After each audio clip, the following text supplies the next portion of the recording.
What's up, y'all? We're in some trying times, bro. There is like a group of people that are dead set on Canada becoming the 51st state. And I did a little bit of a rage bait, right? So I posted a comment on an Instagram post for like called Real Toronto News Canada. I posted a comment saying how there's so many Americans and they're being radicalized and they're coming into our social media and they're manipulating the data, they're manipulating the likes, they're manipulating the comments, right? And it's giving other people the perception that Canada is so bad, Brampton is so bad, Toronto is so bad, Canada is so bad. It's giving people these false perceptions, and it's making people leave the country. It's making people have animosity and go towards racism and bigotry and all this stuff, right? So I commented that, hey, you Americans, don't forget a long time ago we burnt down the White House because you were acting up. We successfully did it. It was a few hundred years ago, yes, but we successfully did it. It doesn't change the fact that that's a stain on your legacy. Just like Vietnam, that's a stain on America's legacy. It is what it is, right? When America tries to be a thug and its people try to be thugs, and they try to come over here and try to say, hey, we're the big bosses of the world, we're in charge, we do this, we do that. No, no, absolutely fucking not, bro. Absolutely fucking not.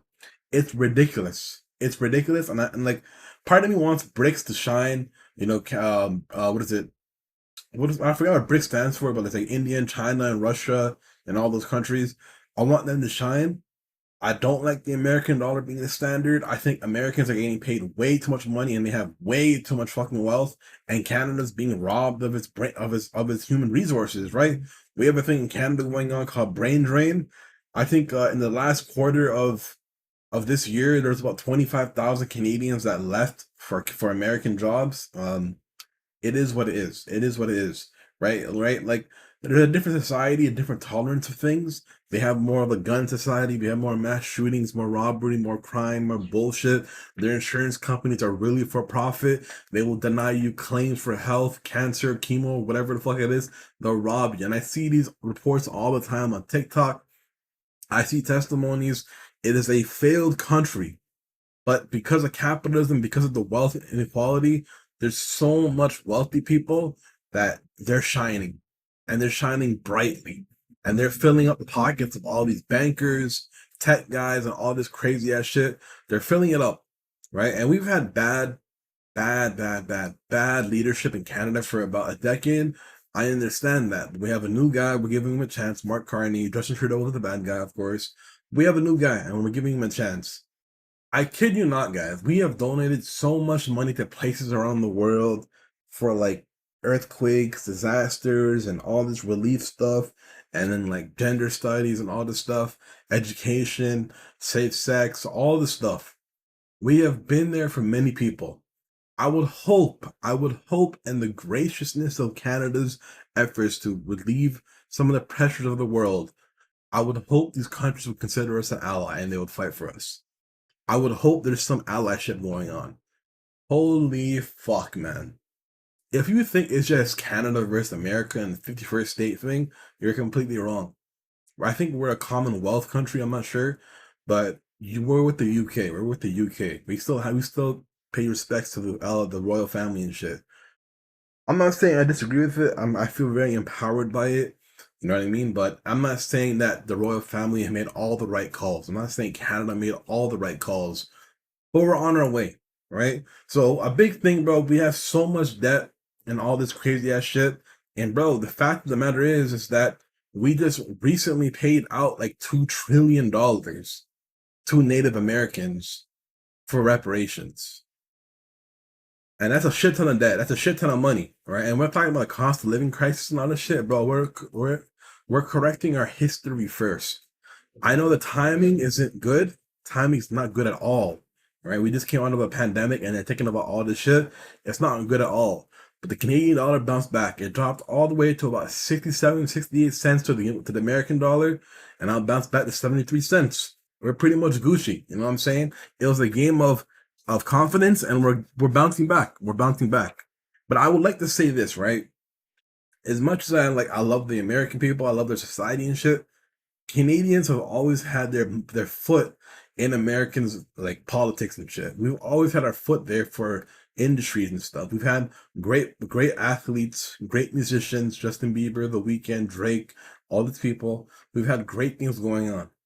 Canada is a special place, and if you want to immigrate here, by all means come and immigrate here, but you got to learn what it's like to understand that we're under attack by American bigotry. Right. And one guy commented on that post, on the Instagram post that I put out there, and he's like, bro, we're going to come for you. We're going to make you the 51st state. I look at this shit, and then I have to look to the woman of Canada. And I say, please, woman of Canada, you don't have balls, but metaphorically speaking, grab your balls and say, fuck it. I'm going to marry a man that has leadership, and a man that is really about that Canadian life. A man that's really about the country. A man that's about the sovereignty of our nation. It's ridiculous that there are Canadians that want to go to America because they pay too much in taxes. It's ridiculous. We're in a help for help system. If I made so much money, and I will make a lot of money one day because I do believe I'm going to be a big YouTuber one day, a big social media guy one day, bro, I'll be paying like hundreds of millions of dollars in taxes, and I won't even be crying. I might make a rant video every now and then saying that the government is not using my money properly. That's fine. But I believe in the system. I believe in the work ethics of the system. Second thing is, bro, there was about 23 companies in Quebec that are trying to sue the federal government for them displacing immigration targets and displacing temporary foreign workers. We have too many people in Canada. Our population growth is about zero for a few years. Ridiculous. Ridiculous. I would ask all these Canadian people to boycott these companies. I don't care if you have to walk an extra 10 minutes to go to the grocery store or whatever it is. Boycott these companies. We do not need temporary foreign workers, especially when we have an unemployment crisis. We have so much people that are graduating in the age of AI that cannot get jobs, that cannot find proper careers. They need work experience and they cannot get that. So I'm going to ask the Canadian government to implement a system where they can have junior internship across the board for free in the Canadian government system. There'll be a lot of bloating, but that'll help people get experience and they can use that for the private industry and get paid jobs later on. It's ridiculous, bro. It's ridiculous. We're in the age of AI and our government should be going all in on this stuff. We've seen Canadian productivity go down across the board. We see testosterone across men across the entire world go across the board and falling down. It's ridiculous, bro. Where is the leadership? Where is the fellowship? Bro, if there was no mandatory requirement to speak French, I would easily run for prime minister. I would easily do it. I don't need a prompter. I don't need a chat GPT script. I don't need a PR person. I'm just going to be raw and real to it. And some people won't like me because I swear too much, because of this, because of that. It's whatever. But I am telling you, the people need a voice. The people need strength. The people need a vision. The people need leadership. When you say you're Canadian, it has to roar in your chest. It has to roar in your chest. I don't see people out there making Canadian music, Canadian culture, Canadian movies, Canadian TV shows. I don't see that stuff that much anymore. We know anime is popping. Why don't we have Canadian animes? Why don't we expand into these industries? I don't see it. I don't see it. And I know the government and capitalism, but the government has to tip their toes in a little bit to open the eyes of the people and say, you know what, there's a market here. We can make money from that. We can make money from that. Recently, Japan opened up their industry. It's like a $550 billion trade deal with Japan, with America. I was just like, damn, finally, American cars can enter the Japanese market. That's fucking immaculate. That's beautiful. And Japanese cars will be able to come here too. Bro, you can buy Japanese cars for like $6,000, $8,000. It's going to be fucking crazy. It's going to be fucking crazy how many cars we have, how many smaller cars we get.